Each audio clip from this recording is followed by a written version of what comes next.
Sourdough bread, can I make it?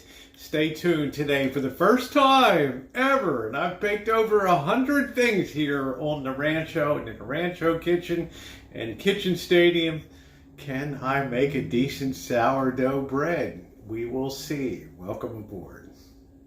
And a really big welcome to you, and if this is your first time here, please take a minute to subscribe. Hit the bell for all notifications. This is a fun variety channel with lots of travel. Check the playlist down below.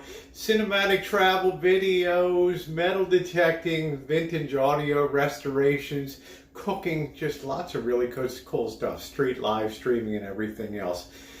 One of the things I love doing is baking bread, baking cakes, baking desserts. Maybe I'm just a frustrated pastry chef. I don't know. But recently a friend of mine probably heard me whining a lot. I'm too lazy to do sourdough and do the starter. And she finally, I guess, had pity on me. Wonderful Cindy. And she finally gave some starter to me. And I've been feeding it for about the last week or so, and it is bubbly, and it is amazing, and thick, and glorious. And today I'm going to be using some of that starter, combining it with bread flour here, and making some bread. So let's get to it. I think I'm going to use like 1 cup of starter, maybe a cup and a half of starter, maybe a cup and a half, 2 cups of bread flour, some salt and water, and we're going to see what we produce today. I'm going to also be baking this in the Dutch oven because I think it produces a superior bread. The oven within an oven. Okay, yes, I have a Fisher Paykel convection oven here, restaurant grade, but I found that using that Dutch oven, that Tefal Dutch oven, really does make a difference. Let's stop talking and let's commence to making some bread. I am going to start by pouring out about what I believe is a cup and a half, maybe a little more here. Boom, there we go. And I still got enough to feed for the future there. Now I'm going to, and this has been sitting for a while, it's nice and bubbly, it's been well fed, it has a really nice sour taste to it. And I'm going to go ahead and put a couple of cups of bread flour in and a couple teaspoons of salt, and then put it on the mixer.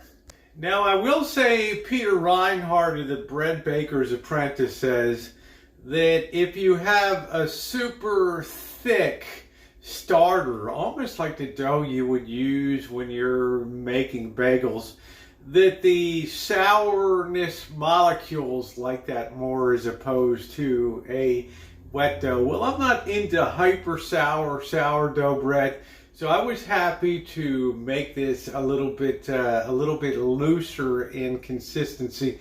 And then later, going forward in the future, if I want to really ramp it up, I'll make a really thick starter and see the taste difference on that. So I've got the starter in there. I'm going to go ahead and grab 2 cups of bread flour, pop it in with the salt. Now I'm going to let that combine. I'm going to have some lukewarm water standing by, and I'm only going to add so much as I need to help this come together into some type of ball. Slowly starting to come together. I haven't added any water yet, nor will I until I've seen what happens here after a couple minutes. You can see how shaggy that is, but that's not going to be enough to bring that together. So I'm going to add probably a good 2 tablespoons of lukewarm water. And let's put it back on the mixer. I ended up using about 4 tablespoons of additional lukewarm water.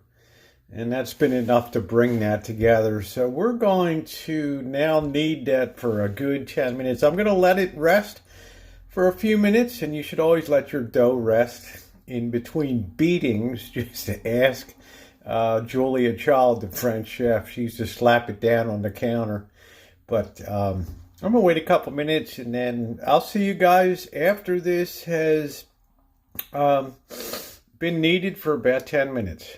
Some people will want to know when it's done, and really when you can stick your finger in there and it really doesn't stick, like it's really not sticking here, then it's ready to transfer. I've got a bowl that I put some spray in, non-stick spray. I'm going to kind of form this into a little ball and then let this rise for a few hours.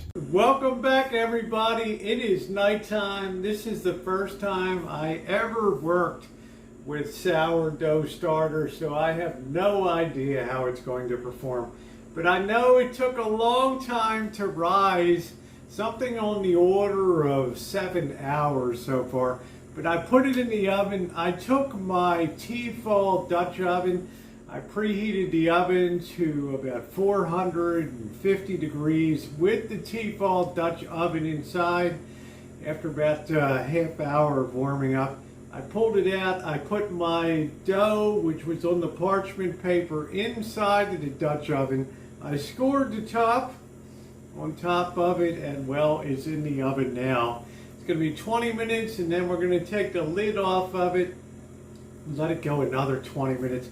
Keep your fingers crossed. This could be the disaster of the year, or it could turn out pretty good. We'll know in a few minutes. Alright, we're going to go ahead and pull this out. It's been about 20 minutes initial. This is when we're going to get our first peek, and actually that looks pretty good, doesn't it? All right, back in for at least another 20 minutes. It's time to pull that out. We've had a total bake time of about an hour or so, and I pumped it up to about 550 degrees so we get a nice finish to it. Let's go ahead, make sure you have your oven mitts on, and take a look at that, how that looks. Let's get it out, let it cool down, and we'll wrap up this video today. Very exciting, the first time ever here on the Rancho that I have baked something without commercial yeast in terms of breads and things like that. So it's exciting. So see you in a couple minutes.